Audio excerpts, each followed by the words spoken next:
घमंडी बहनों का जादुई गाउन। सावित्री थी तो गरीब, लेकिन अपनी चारों बेटियों सोनाली, रानी, मंजू और सुधा की परवरिश में कोई कमी नहीं रखा। वो दिन रात मेहनत कर अपनी चारों बेटियों का पालन पोषण अकेले ही किया करती। लेकिन एक दिन सावित्री की तबीयत अचानक बहुत ही ज़्यादा खराब हो गई। उसे लगा कि अब वो नहीं बच पाएगी, तो सावित्री ने अपनी बूढ़ी माँ नैनतारा को अपनी चारों बेटियों की देखभाल के लिए छोड़ हमेशा के लिए स्वर्ग सिधार गई। और तब से ही चारों बहनें अपनी बूढ़ी नानी माँ के साथ ही रहने लगी। ऐसी ही एक दिन की बात है, चारों बहनें खाना खाने बैठती है, लेकिन आज खाना बहुत कम था। तभी सोनाली कहती है, अरे ये क्या नानी, आज भी सूखी रोटी? आपने हमारी माँ से वादा किया था कि आप हमारा अच्छे से ख्याल रखोगी। इतने में मंजू भी बोल पड़ती है, नानी माँ आपको एक बात बता दे, हमारी माँ गरीब जरूर थी, लेकिन उन्होंने कभी भी हमें भूखा नहीं सोने दिया था। मेरी प्यारी बच्चियों, मैं समझ सकती हूँ तुम लोगों को बहुत भूख लगी होगी। आज इतना ही खाना है बेटा, आज थोड़े में ही गुजारा कर लो। कल मैं जमींदार से उधार में कुछ पैसे लेकर आऊंगी, फिर पेट भरकर खाना खा लेना। लेकिन उन चारों बहनों में से सुधा, जो उनसे उम्र में बड़ी और समझदार थी, वो अपनी बहनों की बात सुन अपनी नानी माँ से कहती है, अरे नानी माँ, आपको जमींदार से उधार पैसे मांगने की कोई जरूरत नहीं है। और तुम तीनों, ये क्या बदतमीजी है? अपने से बड़ों से ऐसे बात करते हैं क्या? और हमारी नानी माँ के सिवा इस दुनिया में है ही कौन? अगर आज ये नहीं होती तो हमें रूखी सूखी रोटी भी नसीब नहीं होती, समझी? इस तरह सुधा बात को संभाल लेती है और फिर वो तीनों बहनें वही सूखी रोटी खाकर सो जाती है। और यहाँ सुधा नानी माँ का घर के कामों में हाथ बटाया करती और बाकी की तीनों बहनें बस हमेशा घूमती फिरती रहती या बस घर पर आराम करती। एक दिन मंजू बूढ़ी नानी माँ से कहती है, नानी माँ, कल मेरा जन्मदिन है, लेकिन मेरे पास अच्छी सी ड्रेस भी नहीं है, तो क्या आप मेरे लिए जन्मदिन पर सुंदर सा ड्रेस दिला सकती हैं? हमें हर साल हमारी माँ जन्मदिन पर नई ड्रेस दिलवाया करती थी।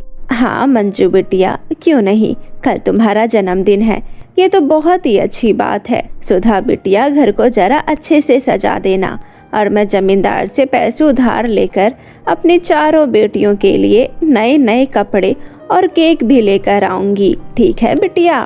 फिर अगले दिन बूढ़ी नैनतारा जमींदार से पैसे उधार लेकर आ ही रही होती है कि तभी उसका एक कार से एक्सीडेंट हो जाता है, जिससे उसे काफ़ी ज़्यादा चोट लग जाती है और उसके उधार में लिए सारे पैसे इलाज में ही लग जाते हैं। फिर जब नैनतारा घर पर आती है तो सुधा हैरान होकर पूछती है, अरे नानी माँ, ये क्या, आपको कितनी ज़्यादा चोट लगी है?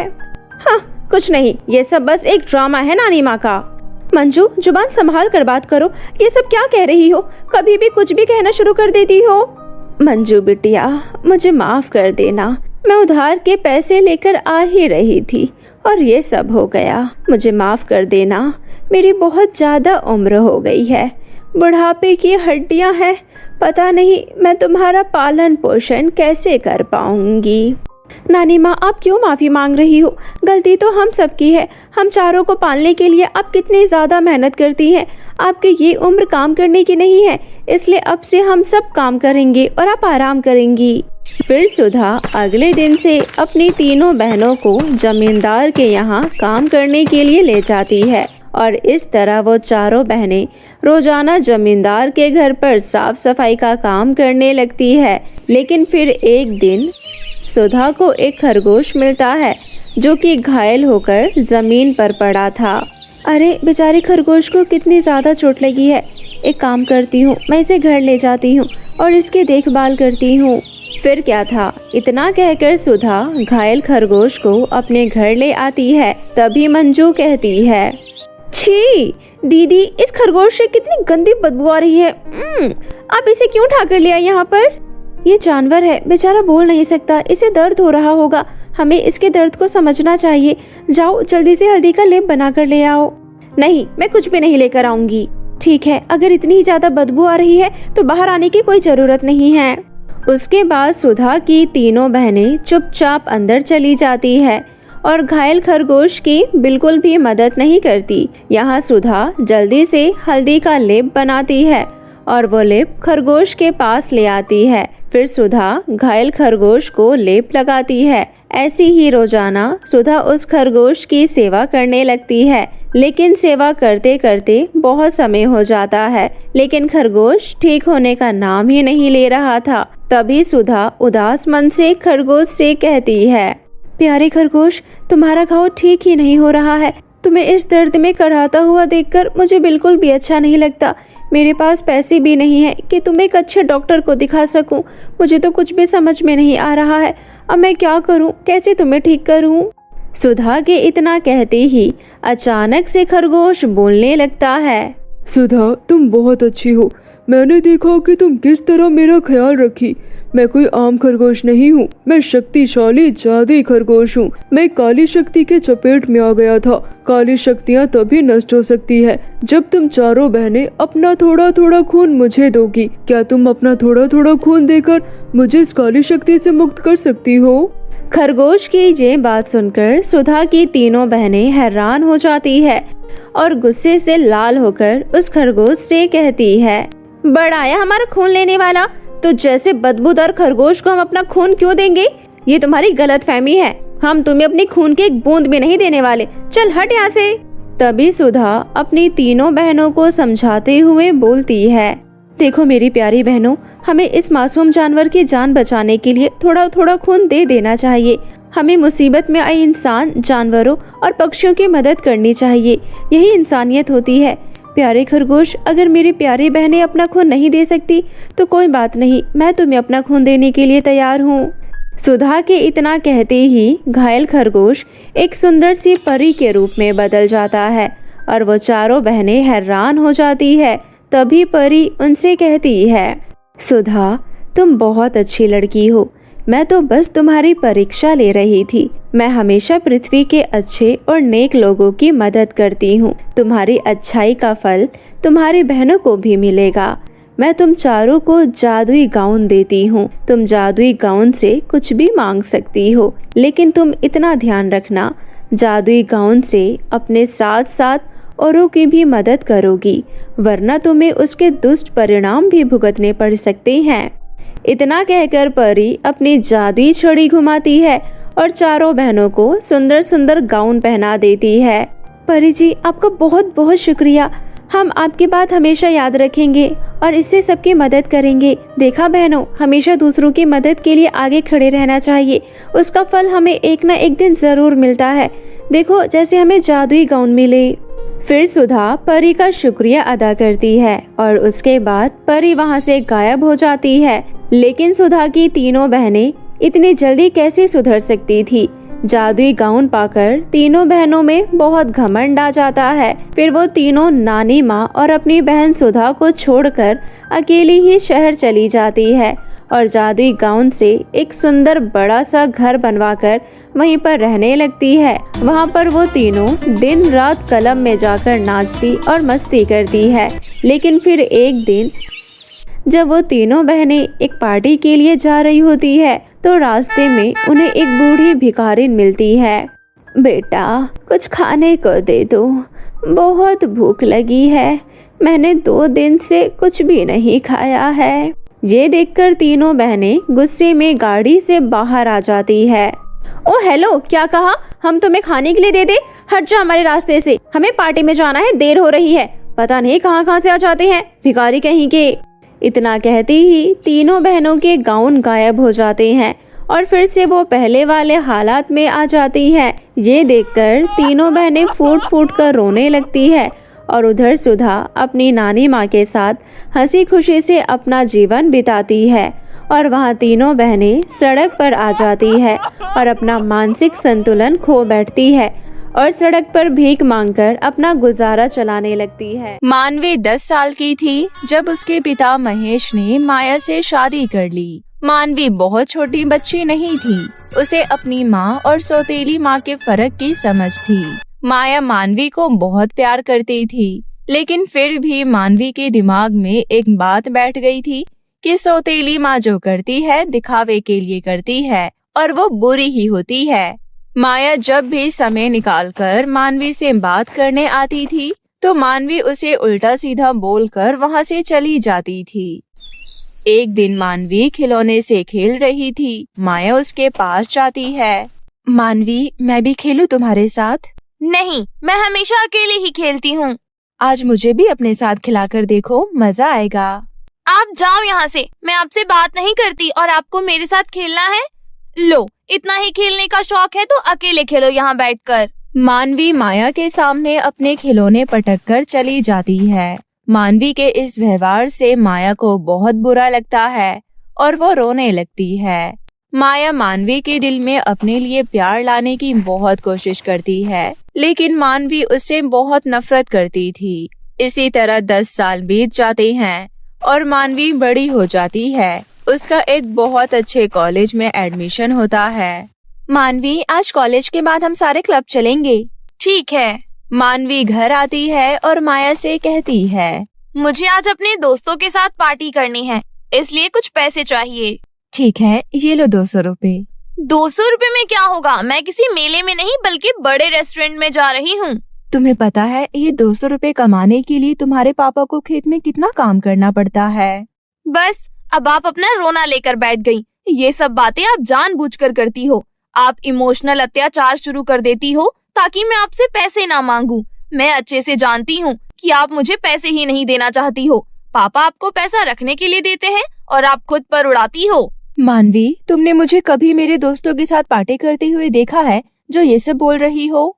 मैं आपको देखने के लिए हमेशा घर में नहीं बैठी रहती हूँ। मुझे कॉलेज जाना होता है। आपको क्या पता कॉलेज के बारे में? आप तो हो ही अनपढ़ गवार। ये लो, पकड़ो अपने 200 रुपए। बहुत मेहरबानी कर दी मुझे 200 रुपए देकर। इतना बोलकर मानवी अपने कमरे में जाती है। उसने कुछ पैसे जमा किए होते हैं। वो वही पैसे लेकर क्लब जाने लगती है। मानवी क्लब पैदल जा रही थी। तभी रास्ते में उसके कॉलेज का अक्षय नाम का लड़का अपनी गाड़ी से जा रहा था। वो भी क्लब ही जा रहा था। अक्षय मानवी को देखता है और अपनी गाड़ी रोकता है। हाय मानवी, कैसी हो? मैंने आपको पहचाना नहीं। मैं तुम्हारे कॉलेज का ही हूँ। मेरा डिपार्टमेंट अलग है। मैंने कई बार तुम्हें कॉलेज में देखा है। ओह अच्छा। तुम क्लब जा रही हो क्या? हाँ। मैं भी वही जा रहा था। मेरी गाड़ी में बैठ जाओ, हम दोनों साथ में चलते हैं। मानवी अक्षय की गाड़ी में बैठ जाती है। दोनों गाड़ी में काफी समय तक बात करते हैं। क्लब में भी दोनों एक दूसरे से खूब बातें करते हैं। कुछ घंटों बाद मानवी घर आ जाती है। घर आकर मानवी सोचती है, अक्षय काफी अच्छा लड़का था। उसके पास तो कितनी बड़ी गाड़ी है और मैं पैदल चलने को मजबूर रहती हूँ। पता नहीं मेरी किस्मत इतनी खराब क्यों है। काश मेरे पास भी एक बड़ी सी गाड़ी होती जिसे लेकर मैं कॉलेज जाती। अगले दिन मानवी कॉलेज जा रही थी। फिर से उसे रास्ते में अक्षय मिल जाता है। अक्षय के बोलने पर मानवी उसके गाड़ी में बैठ जाती है। थोड़ी देर बाद दोनों कॉलेज पहुंच जाते हैं। कॉलेज के बाहर आकर मानवी अक्षय से कहती है, अक्षय, यहीं गाड़ी रोक दो, मैं अंदर चली जाऊंगी। अरे नहीं, मैं अंदर पार्किंग में रोक देता हूँ। यहाँ उतरने की क्या जरूरत है? उसके बाद अक्षय अपनी गाड़ी को कॉलेज की पार्किंग में लेकर जाता है। कॉलेज के सारे लड़के लड़की अक्षय और मानवी को एक साथ देख लेते हैं। अक्षय को मानवी के साथ देख उसके दोस्त आपस में बातें करने लगते हैं। अक्षय भाई के तो मजे हैं यार। हाँ भाई, जिंदगी हो तो अक्षय भाई जैसी हो। हर दिन गाड़ी में कोई नई लड़की निकलती है, इसे भी और लड़कियों की तरह घुमाएगा और आखिर में छोड़ देगा। हाँ भाई, और ये लड़कियाँ भी कम नहीं हैं। लड़कों के पैसों पर ऐश करने में कोई कसर नहीं छोड़ती हैं। मानवी इन सब बातों से अनजान थी। वो तो हैंडसम और रईस अक्षय को पसंद करने लगी थी। अब हर रोज दोनों साथ में कॉलेज आने लगे थे। लंच ब्रेक में अक्षय मानवी के क्लास में आता है। मानवी, हम सिर्फ कॉलेज में ही मिलते हैं, हमें कॉलेज के बाहर भी मिलना चाहिए। अब तो हम अच्छे दोस्त बन चुके हैं ना। ठीक है, कहाँ मिलना है बताओ? कॉलेज के थोड़ा आगे जो रेस्टोरेंट है वहाँ मिलेंगे। वो रेस्टोरेंट तो बहुत महंगा है। अरे महंगा है तो क्या हो गया, मैं तो अक्सर अपने दोस्तों के साथ जाया करता हूँ और खुद ही सारा खर्च करता हूँ। अच्छा ठीक है, अब मैं अपनी क्लास में जाता हूँ, तुम शाम को रेस्टोरेंट में आ जाना। उसके बाद अक्षय चला जाता है। मानवी अपने मन में सोचती है, अक्षय जैसे अमीर और हैंडसम लड़के से शादी करके तो मेरी लाइफ सेट हो जाएगी। बस अब जल्दी से अक्षय मुझे प्रपोज कर दे, मैं तो तुरंत हाँ कर दूंगी। मानवी अक्षय के साथ शादी के सपने सजाने लगी थी, लेकिन अक्षय के इरादे कुछ और ही थे। अक्षय बहुत ही मक्कार और आवारा लड़का था। वो अपने बिजनेसमैन पापा के पैसों पर मौज करता था। मानवी और अक्षय एक दूसरे से बहुत मिलते थे। एक दिन मानवी के पापा महेश मानवी को अक्षय की गाड़ी में बैठते हुए देख लेते हैं। मानवी, तुम इस गाड़ी में क्या कर रही हो? ये लड़का कौन है तुम्हारे साथ? पापा, वो मेरा दोस्त है, ये मुझे घर छोड़ने जा रहा था। अभी के अभी उतरो इस गाड़ी से। लेकिन पापा। एक बार में तुम्हें सुनाई नहीं दिया क्या? मैंने कहा इसकी गाड़ी से उतरो। मानवी गाड़ी से उतरती है और अपने पापा के साथ घर आ जाती है। घर जाकर महेश माया को सारी बातें बताता है। मानवी, क्या चल रहा है ये सब? आप कौन होती हो मेरे से ये सवाल करने वाली? तुम्हारी माँ। आप मेरी माँ नहीं हो, बस मेरे पापा की पत्नी हो। ये क्या तरीका है बात करने का? बताओ क्या चल रहा है ये सब? पापा, आप सब तो सिर्फ बातों के तिल का ताड़ बनाना जानते हो। आपको पता भी है वो लड़का कितना अमीर है। उसके सामने आपने मेरी इज्जत की वाट लगा दी। क्या सोच रहा होगा वो मेरे बारे में? पता नहीं अब वो मेरे से बात करेगा भी कि नहीं। मानवी, अभी कुछ दिनों में ही तुम उस लड़के को इतना कैसे जान सकती हो? मैं आए दिन उसको यहाँ से गुजरते हुए देखता हूँ और उसकी गाड़ी में हमेशा कोई ना कोई नई लड़की रहती है। तो क्या हो गया? ये कौन सी बड़ी बात है? वो अमीर है, स्टाइलिश है, तो उसकी लड़कियां दोस्त तो होंगी ही ना। तुम उस फरेबी के लिए मेरे से जुबान लड़ा रही हो? पापा, हर पैसे वाला फरेबी नहीं होता। वो बहुत अच्छे हैं और मैं उनसे प्यार करने लगी हूँ। जल्द ही मैं उनसे शादी भी करूँगी। मुझे पूरा विश्वास है कि वो भी मेरे बारे में यही सोच रहे होंगे। मानवी, मैं तुम्हारी शादी बहुत अच्छे लड़के से करवाऊंगा। आपको पता भी है अच्छे लड़के कितने मुश्किल से मिलते हैं। अक्षय इतने पैसे वाले हैं कि उससे शादी करके मेरी लाइफ अच्छी हो जाएगी।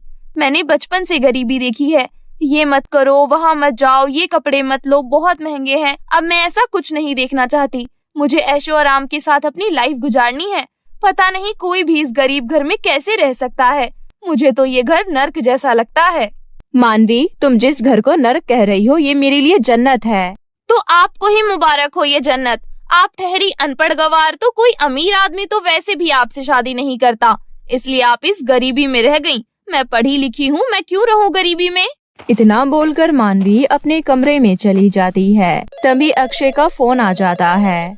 मानवी, तुम्हारे पापा तो बहुत गुस्से वाले हैं। अरे नहीं, वो बस कभी कभी हो जाता है। अच्छा सुनो, कल फिर से मिलेंगे। ठीक है, कहाँ आना है मुझे? वो कल मैंने घर में एक पार्टी रखी है। मेरे बहुत सारे दोस्त आएंगे, तुम भी आना, एंजॉय करेंगे। करेक्ट 5 बजे आ जाना। ठीक है, मैं आ जाऊंगी। माया दरवाजे पर खड़ी होकर दोनों की बातें सुन लेती है।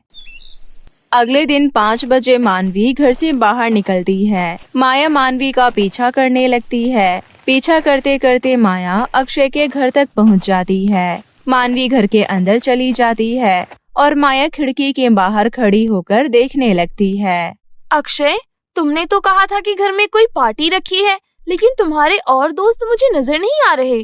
वो तो मैंने बस यूं ही बोल दिया था। मैं तो बस तुम्हारे साथ क्वालिटी टाइम स्पेंड करना चाहता था। मतलब मैं कुछ समझी नहीं।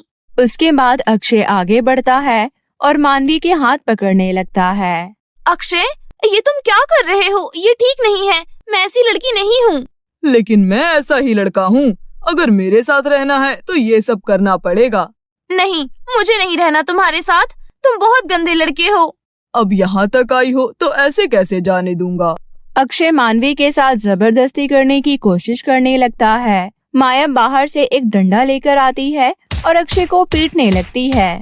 तुझे क्या लगता है कि मेरे होते हुए तू मेरी बेटी के साथ कुछ भी कर लेगा? अगर आज के बाद इसके आसपास भी नजर आए तो जेल भिजवा दूंगी तुझे। फिर जेल में करियो अय्याशी। माया मानवी को लेकर घर आ जाती है। मानवी माया को गले लगाकर बहुत रोती है। माँ, आज आप नहीं होती तो ना जाने मेरे साथ क्या हो जाता। आप और पापा बिल्कुल ठीक थे। वो लड़का बहुत गंदा है। कोई बात नहीं मेरी बच्ची, जो हुआ उसे भूल जा। बस अब ऐसे लड़के से हमेशा दूर रहना। माँ, अब मैं कभी किसी लड़के से बात नहीं करूँगी। आप दोनों मेरे लिए जो लड़का ढूंढेंगे मैं उससे शादी करूँगी। इस घटना के बाद माया और मानवी के रिश्ते सुधर जाते हैं। माया तो हमेशा से ही मानवी से प्यार करती थी, लेकिन अब मानवी भी माया को अपनी माँ मानने लगती है। इस तरह सब कुछ ठीक हो जाता है और मानवी अपने माता पिता के साथ हंसी खुशी जीवन व्यतीत करने लगती है।